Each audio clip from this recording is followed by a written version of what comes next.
वंश राधा वल्लभ राधे राधे सबैलाई।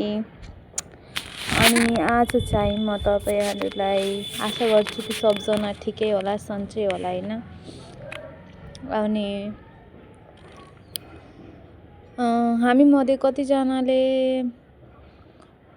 अहिले जस्तो यो हाम्रो इन्भाइरोमेन्ट चलिरहेको छ, धेरै भागदौडको स्ट्रेसफुल कुराहरू चलिरहेछ लाइफमा, अनि त्यो बिचमा हामी आफूलाई प्याम्पर गर्ने टाइममै पाउँदैनौँ होइन।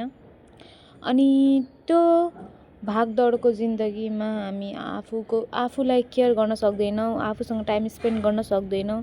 अनि त्यसले के हुन्छ, हामी आफ्नो सोल, आफ्नो मतलब एउटैमा जोड्छु होइन, आफ्नो माइन्ड, आफ्नो बडी, आफ्नो सोल, स्पेसली आफ्नो सोलसँग तपाईँ कनेक्ट हुन टाइम पाउँदैन।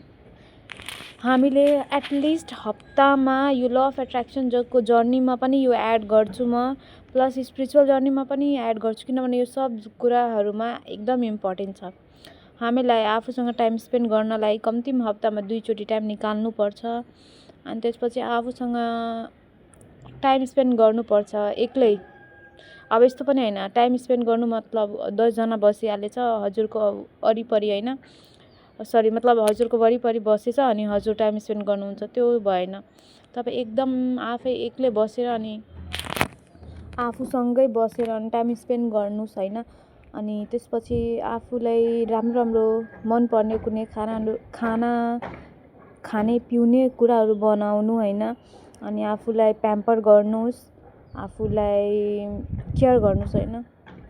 वा आफूलाई जुन कुरा मनपर्छ कुनै पनि कुरा त्यो किन्नु, आफूलाई दिनु होइन, गिफ्ट गर्नु। अनि तपाईँले हेर्नुहुन्छ यो कुराहरू गर्दा गर्दा तपाईँ आफूलाई कति चेन्ज गरिदिनु भएको छ होइन। लाइक तपाईँ आफ्नो बारेमा पहिला सोच्नुहुन्छ, सेल्फ केयर सेल्फ लभ बढिहाल्छ होइन।